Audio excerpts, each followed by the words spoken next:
นี่ไปหายังหากิน ก็ไปหากิน แม่งตะโอดบ่ ไปหาคนแมงตอด ก็มื้อนี้คือได้อยู่เฮือนมื้อนี้ ลูกเจ็บ เป็นยังอะนะ ล่มใส่ไม้ เอาพี่หน่อยเนาะเปิดคลิปเปิดภาพมาอีกบาทนี่ก็อยู่กับบ้านหลังสีฟ้าข้างล่างเป็นสีชมพูหวานแววสไตล์ผู้หญิงแม่เลี้ยงเดียวพี่หน่อยเนาะเปิดคลิปเปิดภาพมาก็อยู่บ้านหน้าโพคำพี่หน่อยเนาะอยู่บ้านสาวลำเพ็ญอารมณ์ดีตลอดการว่าสั้นซะเนาะเป็นแม่เลี้ยงเดียวอยู่บ้านสองเงินซานคนเดียวพี่หน่อยเนาะพร้อมบ้านหลังน้อยคอยทางเพิ่นเนาะกับลูกสาวกำลังใหญ่เนาะมันเป็นตาแพงว่าซะซีใหญ่ก็โดนอินเตอร์อยู่ดอกพี่หน่อยเนาะพอดีมาทางพ่อกับลุงจันกับอาจารย์ลาวเนาะอาจารย์ลาวอยู่เลยพลานมาเนาะทางบาเชียงกระเลนลงมาแต่เซโปนว่าซั่นซะเนาะมาหมอบของพอดีมาได้พบพ่อกันพอดีข่าวของก็เต็มกล้องเลยนี่นะพี่หน่อยเนาะเครื่องอยู่ของกินเนาะฝากมาทางลุงจันเพิ่นโอ้ยบ่จักปลาหงปลาแห้งปลาหอกปลาหวานปลาขอกปลาคอปลากี่กอกกี่โกะพี่หน่อยเนาะแก้วดอกแก้วน้ำเสือผ้าหนาแพรสบู่สมันโอ้ขนมเนาะตลกตะลิ้วมันยังมีครบหลายสิ่งหลายอย่างโอ้ยดีอกดีใจตามเพิ่นหลายพี่หน่อยเนาะเอาทางบ่พึ่งบ่มีหยังก็มาเก็บภาพบรรยากาศเล็กน้อยให้บ่รู้กับซี่ได้เบิ่งพี่หน่อยเนาะเป็นส่วนหนึ่งอีกเนาะ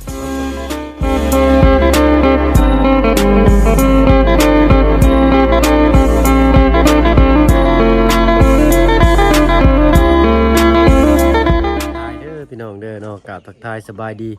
ผู้ใหญ่ใจดีเหล็ก FC เบิร์ดทุกท่านที่เข้ามาหับประชมช่อง YouTube บ่เพิ่งเคยหลายคือเก่าเนาะบ่ว่าฝั่งไทยฝั่งลาวแล้วก็ทั้งฝั่งต่างประเทศก็ยินดีต้อนรับเข้าสู่ช่อง YouTube บ่เพิ่งเคยหลายเช่นเคยพี่หน่อยเนาะในระหว่างรอถ่าชาวลำเพ็ญก็สิพาเลาะเบิ่งหัวสวนของเพิ่นเนาะว่าเพิ่นมีเครื่องปลูกของฟังยังแน่โอ้ยจะโดนเดี๋ยวบ่ได้มาถ้าบ่เพิ่งนี่ก็ได้เนาะอึ๊บมาพบทางอาจารย์ลาวนำเนาะสบายดีเจ้าโอ้ยเนาะพบพ่อเพิ่นขี่รถตากแดดเมียงอยู่พี่หน่อยเนาะก็เลยไปนำบ่คอเตยแต่เชะอยู่ติ เข้าเตยแต่เสียแอลวิทย์ละแงงอยู่ ผมเจ็บเอวเด้ แม่นแหละ อย่างโดนเจ็บเอวเลย คอยเจ็บเบิดก้นนี่ทั้งก้นแอวโพดแม่น เจ้า เจ้า นี่มันอยากแบบเวลาอันนั้นเฮาก็ต้องเฮ็ดเสียงนิดนึงนะ แม่นต้องบิดได้ ต้องบิด เอ้าต้นยางนี่จังพ่อจังว่าบ่มีห่มบาดต้นยางนี่ล่มแล้วเพิ่นตัดแล้วเป็นไงเนาะโอ้ต้นบางใหญ่มันก็บ่มีห่มอยู่แล้วนี่ติกาวแล้วยังมาผูกเป้นี่ลูกเรา เปนอนได้เลย เงยกาวแล้วยังมาผูกเป็นนี่โอ้ใบแล้วก็งามซ้ำเนาะตันจูรูอยู่บ่มีห่มบาดนี่เนาะแต่เขาห่มเขาเงาก็มีแต่แลนไปอันพุ่นแหละห่มบกม่วงเดือนเฮียนพุ่นแหละนี่เนาะแห้งเกินเตือนปีนี่พักหญ้าคาหุ่นแล้วป๊อดโตกล้วยช่างดีหน่วยบักใหญ่ตัวปุพี่น้อยเนาะเอาคอมเมนต์มาเบิ่งทุกพี่น้องต้นหุงแล้วได้ที่สูงยาวแต่ละต้นนะโทษปาจิกินสิบ่ได้ครับได้บัดขึ้นนะบ่นี่ มันสูงปานนี้เนี่ยเอาไม่แม่นรุดใช่เบ้าตาดิโยโอ้ยปัดไปลายมืออยู่เลยนี่ แต่ข้าวมันยังน้อยๆ อันนี้อะไร โอ้ข่อยมาช่วงนั้นพอดีวิทย์หัวต้นหุงนะมาบ้านนี่บ่3เทื่อวิทย์หัว ช่วงข่อยมาก็ถึกจังว่าเพิ่นเจาะน้ำได้นี่ ข่อยมาเพิ่นเจาะแล้วน้ำเพิ่นปลูกผักหลายสิ่งหลายอย่างเลยมาลุงจันทร์ กี่ลายได้แถวนี้เนาะ เลย แบบเต็มมาเลยแถวนี้ เลย แบบเป็น มียังดีดิเพิ่นเฮ็ดยังดีนี่ไว้เนาะเนาะ ได้ถาดๆแล้วกันเนาะ เลยแล้วมักเฮ็ดจังสิแบบว่าเฮาคิดบ่ถึงได้ ใส่กุ้งทำได้แนวดักกุ้งนี่นะ แม่นบ่ แม่นรถนี่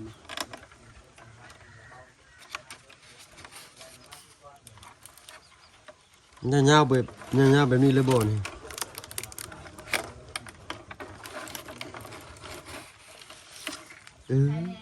เนาะเราก็สร้างเฮ็ดเนาะเราก็เนาะ เฮ็ดเองนี่เนาะ ใส่กระตุกเศษน้ำเป็นประโยชน์อะลีซะคะแนนนี่เนาะ เนาะถ้าฟังคำตอบนำกันพี่หน่อยเนาะ เลยสบายดีเลยสบายดี สบายดีจ้าสบายดีลูกล่ะ ปีใหม่สบายดี น้องปีใหม่ สบายดีเด้อคนสวยเอาขออนุญาตหน่อยเนาะสำหรับ เล เพื่อน ย จิตตึมบ่ แม่น อ๋อ โอ้ ถู ได้ ก เกือบงามเลยนี่เนาะ ตีช่างดีกองคือเรือเนื้อกอยู่นี่เนาะ มีแต่แนวแซ่บๆแล้วนี่เนาะ แม่ หลายกล่องหลายอย่างหลายแนวเอาก็คือสิกลุ่มได้อีกหลายมื้อหลายวันอยู่ดอกเนาะสารเพชรเนาะ เลย ปกติเขาบ่มีแบบนี้นี่ไปหาหยังหากิน ก็ไปหากิน แม่งตะโอดบ่ ไปหาคนแม่งตอด พอมื้อนี้ก็ได้อยู่เฮือนมื้อนี้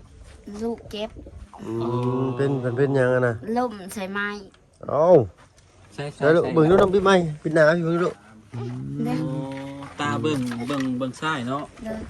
ไปเฮ็ดอะไรไปเฮ็ดอะไร เนาะ ล่ม บ่เพิ่นย่างเอง เพิ่น บ่ ขึ้น เพิ่นขึ้น ขึ้นงาไม้ดอกนั่นแหละ ดีแต่บ่ปากตาแล้วเนาะ แต่ว่าเลือดจนออกเลยเลือด แม่ จนไหล บ่ใจอันนั้นบ่เว้าบ่ อุ้มลูกมาเลย ตกใจได้อยู่บ่ไปหากิน แต่พอได้อยู่แล้วก็อุ้มลูกมาเพิ่นก็แค่แน่เพิ่นบ่ได้ให้ อืม เพิ่นบ่ให้เด้ โอ้ เพิ่นมีแต่ค้างแม่เจ็บนะแม่นะเจ็บ เจ็บ บ่ให้เลยเนาะ ให้ตอนทำอิฐ อืม ให้บัดไปพูดแล้วโอ้เจ็บใหม่มันยังเสียบก็ดีอยู่ ตัวย่านเนาะเป็นข่อยหัวใจวายตายโลกข่อยนี่ โอ้เดี๋ยวเคยมีคนแก ว่าใครเนี่ยแต่มันแทงหมองนี้เนาะหมองขอบเนาะ แล้วแทง ก็แน่ว่ามันแทงหมองแบบเข้าหน่วยตาเลยเนี่ยก็ เออ กับป้อบ่จะคิดสภาพพี่น้องสิเป็นยัง โอ้ ไง ยเป็นลมพูดเลย สารเพชรนี่ยันเป็นลมหมดแล้ว หันกับแม่กาจนว่าใจหัวใจเห็นบุบบุบบุบบุบบุบ เราจะกินขนมไหมหาสารเพชรแกให้เรากินทำจะกินแบบนี้เนาะ อดเอาอะไรกินอดยอมมาได้อีหล่ะเด้อกินลายแก้วบ่มีคือน้ำว่าวได้อืม กินขนมลายคือลูกคอยนะแขวแมงบ่ล่ะ แม่งคือกัน ฮะแมงบ่รู้จักอะไร เลยออกเวลาสองขาง บ่แปลงแขวจ้ะ อืม ใช่น่ะใช่ว่าแขวแมงน่ะ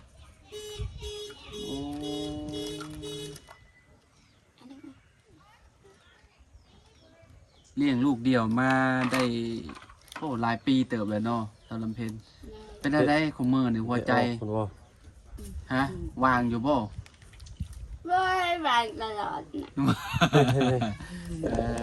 นะ แล้ ยายว ลูกสาว แล้วมีผู้ปงผู้บ่าวมา บ้า ลงมาอย่าง แม่นบ่ผู้ขี่รถจักรใกล้มากินนี่บ่แม่นบ่ ว้ายว้า คือว่ายิ้มเป็นส่งสายตาปิ๊งๆอยู่เมื่อกี้นี่ ว้า เจ้าในบ้านบ่ ก็หยอกเล่าพี่น้องนี่เนาะเออ ได้อ๋อตั้งแต่น้องอันนี้ยังน้อยๆพี่น้องเข้ามาหาน่ะค่อยนะ อืม ตั้งแต่น้องปีใหม่ยังน้อย ข่อยสิได้เข้ามานำรังอาจารย์เด้ออันนี้นะ เลย แม่นบ่ ๆ แม่น แม่ เนาะ เจ้าเข้ามาตำลังเพราะว่า น้ำลัง เราหากระเฮ็ดเด้บ่เพิ่งตะกี้ข่อยเข้ามากับเบาเตียงตลอดตอนนั้น อืม อันเพราะว่าเวลามาแล้วก็ข่อยสิแวะมาหาจันลำเพ็ญนั่นนะ เลย จันลำเพ็ญบ่จื้อข่อยดอกเนาะแต่โดนแล้วเนาะ จื้อ ไผอ่ะ หัวจื้อ เรายังเอาตอนเขาห้องหมอกับพาไปอยู่ เลยตอนนั้นเมาอ่ะนะ จะเมายังตอนนั้นน่ะ เมายาขะเนี่ย แมน เมายาขะเนี่ย พาเพิ่นไปห้องพาไปห้องหมอได้เพิ่น ได้จะว่าเมายาขยะ ละเบิด เพิ่นฉีด ไปเฮ็ด ใกล้ หยังตอนนั้นเนาะ เขาฉีดยา เขาฉีดยาเหรอวะฉีดน้ำมองนี่บ่เนาะนี่เลยเนาะอืม ฉีดยาแล้วก็เมา อืม ได้กินสารเคมีนะถูกสารเคมี อืม อืม สิเมา เกือบบ่รอดติตอนนั้น แม่เดินว่าไป ลูกก็เนาะตอนนั้นน่ะ เพิ่นยังน้อย น้อยๆหนึงใส่แม่ใส่น้ำเกลือก็คือที่ฮู้แหล้วเด็กน้อยเนาะมันก็จะอันนี้น้อยหนึงเท่า ๆ นั้น กำลังเฮียนนั่ง อืม เลย จักปีเลยลูกเจ้าสาวลำเพชรตอนนี้ 3 ปี 3 ปีเลยเนาะ 3 ปีกับจักเดือน 3 ปี 2 เดือน โอ้ยอันเดียวกันจ้ะกับลูกข่อย ลูกข่อยก็สิลื่นน้อยหนึงคะแนนลื่นกับประมาณ โอ้ย ลื่นเดือนหนึง นี่แหละสำคัญนี่แหละแต่ว่าลูกเราสิอันนั้นมีเนื้อมีหนังเนี่ยอันนั้นน่ะโอ้ลูกข่อยบ่ค่อยกินข้าวแม่ อันนี้ค่ะกินข้าวไหนกินข้าวแล้วกิน เออ แม่พักกินข้าวกินข้าวกินข้าวกินน้ำเจ็บปะ แช่บไปล่ะ บอกว่าเรากินเบัดสี่ก่อนเลยเราเห็นเอาข้าวอัดเดียวเลย นี่เอาเนาะกินแล้ว ในได้เงินกับแม่เอ้ยแห่ห้าวนี่นะแม่เอ้ยกิน เจ้าเห็นได้อันเจ้าไปขายยัง ได้ไม่โดดนั่นแหละไปครัวไปกระโอดคันมือใดแม่บ่มีเงินหรอก อยากกินอยู่ได้แมงตะโอดคือเราเบาเนี่ยแบบว่าเป็นนางแมันบอก เลย เลิกบอกสารเพนเป็น โอ้2 เม็ด คุดตัวหนึ่งเนี่ยนะ2 เม็ด คุดเห็นหูมันแล้วก็เอาอันนั้นเอาไว้ เอาน้ำไว้แย่ลงไปบ่ แล้วเขาเห็นตะกอขึ้นมา เอาเครือแกะก็ขึ้นมัดเครือ อืม มัดใส่เครือดิ อืม ก็ขึ้นมาได้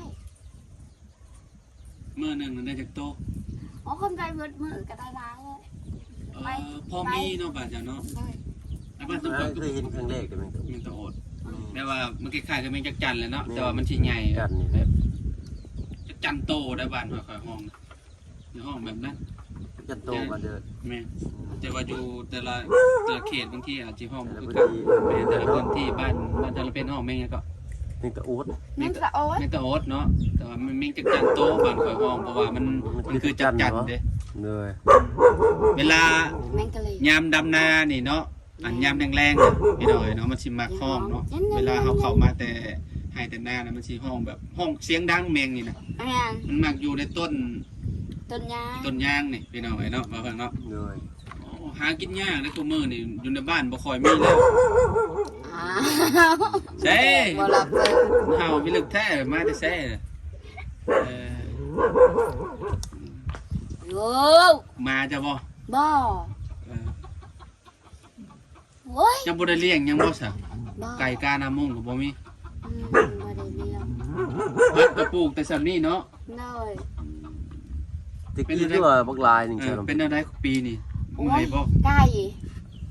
บ่ไหวน้ำไก่ เอามันบินเข้าบ่ โดย โมเมนต์ไก่เฮาเนาะเนี่ยแม่นนี่เป็นความสารเพชรบ่เด้เข้ามาก็พี่น้อง ไล่เข้าหัวแล้ว แล้ เด้ วคือไปเอาน้ำให้เพิ่นก่อนเพิ่นอยากกินน้ำ เลยเลย เอาน้ำให้ไปลูก โดย โอเคเอาพี่น้องเอ้ยเนาะน้ำเจ้าซื้อบ่หรือว่าเอาน้ำในน้ำมันนี่ น้ำได้นี่ น้ำได้จังนี่เนาะ ต้มอยู่บ่ฮะบ่ได้ต้ม กินแบบนี้ได้เนาะลิ้นเป็นอยู่บ่ของลิ้นนะพี่ใหม่ แปะเพิ่น แม่เอามาลิ้นเลยเป็นอยู่ดอกเนาะ แยกชิ้นเลยเนาะ นี่ชิ้นชวนเลยพอเราอยู่น้ำเจ้าแล้วก็เว้าอยู่บ่ เอาก็โดยนะลูก เวลาอยู่น้ำจำเฮาคือว่าแล้วเราก็ยังบ่ลืมเนาะ แม่ บ่ค่อยนั่นปานใดพี่น้องเอ้ยเนาะ ตาย ย่านได้บ่อีกล่ะ ไม่อีกค่ะเบิ่งนี่สิได้เอาออก มันยังคาอยู่บ่ ไม่ดอกยังค่าเลยนี่ เจ็บได้หาสารเพนเลยดึงออกบ่ได้อ๋อยังเป็นติ่งอยู่ได้ฮะ ในดึงออก เป็นติ่งอยู่ เอาแล้วลูก เอาวางไว้เราอยากกินเลยเจ้าถือเมียนรอดเราให้เลยอืม เอาตก อืม อืม ให้แม่ บ่ดื้อ นะ บ่ดื้อเออ เป็นหยังลูก ย่านได้ฮะย่านชุ่มข่อยก็บ่เพิ่งแล้วนี่มันก็ อย่าเด้อ อืม เด้อลูกกินลูกกินลูก อยู่บ้านอยู่ช่องแต่สำนี่แหละพี่น้อยเนาะบ้านเฮา เถิด บ่ได้ไปใช้เบิดยามให้ยามนาเบิดยามเฮ็ดมันเฮ็ดให้เลยก็หาขุดหาเขี่ยกินตามดินดอนตอนหญ้านี่แหละ แน่น แมงตะองตะโอดแมงจุกี้ขนุนจิหลอกจิรอวากาปันไปเนาะ แน่นจิรอยังบ่มีเด้ ต้องยามฝนพุ่นเลยเนาะ แม่จีรอยังบ่มีดอกยามต้องฝนตกพุ่น ยามฝนตกมาพุ่นเนาะ เด้อ ฝนตกพุ่นจะสิได้กินจีรอจังหน่อยจะเราเป็นก็ไปหาขุดมาขายจังหน่อย ก็ได้ขายอยู่เด้ก็ได้ โอ้ ขาย กิโลนี่ขายดีได้มีเท่าไรเพิ่นเอาเบิดได้กิโลน แม่น แม่นคือ มัน กัน หายากได้ แม่งตะโอดที่เขาเฮือน บ่ มีตัว เร่งตะโอดนี่หายากน้องตะโอดเนาะ แฮง ยัง ก เค ว่าย กินจักเถื่อ แฮงกว่าฮอดจิรอพุ่นแหละ แม่น มันเป็นนางได้นี่นั่นน่ะเนาะแม่นบ่ แม่น จักเถื่อไม่จักจันเลยแต่ เวลาเขาเอามาขั่วมาทอดกินว่ามันคักแบบกินกับข้าวก็ ป้า ได้อะ มัน แซ่บอ่ะ มัน ข่อยเคยแบบ เคยกินนางด้วงอันนางด้วงอันนั้นนะไอ้แมงกงเหงื่อน่ะคล้ายๆกันนั่นแหละแล้ว ลู ก็ ก อ มัน ยู่ ก็เหงื่อ แล้วก็อยู่ในต้นนั่นนี่ในต้นกล้วยนี่ เลย อันนางอัน ที่ว่ามันเป็นมีกระเบื้อเนาะ เด้อ แซ่บเนาะสารพัดเนาะ แซ่บนี่ก็ไปเอาไปแหย่มาก็กินมันเถื่อก็กิน จะมีบ่เฟซบุ๊ก มี เพื่อว่าเจ้าได้เดี๋ยวสิมาซื้อเอาน้ำตาลน้ำเฟซแบบมาแต่เนื้อเลยมาแต่เนื้อแล้วมัน ไปโดยไลน์ก็โทรบอกก็แวะ ประมาณ เอาเลยเนาะ 4-5 โมงเด้แบบเฮามาแต่เนื้อแบบนี้เฮาก็แวะซื้อน้ำลาบสมมุติว่ามีนะเด็กกินอันนี้ได้แบบว่าหากินง่ายเฮงอ่ะ ไปกับบ่พอสิได้น่าได้อยู่ประมาณ4-50 4-50 โตโอ้4-50 โตก็เอาแล้ว ได้อยู่ 40โตนี่ขายเป็นเงินนี่เท่าไรจ้ะเลย โตเท่าไหร่ขาย ต้น2,000 เศษหนึงเด้ฮะ50โตก็ได้ตัวใหญ่ครับ ตัวบักใหญ่แล้ว โตสับ อยากลองดูเนาะ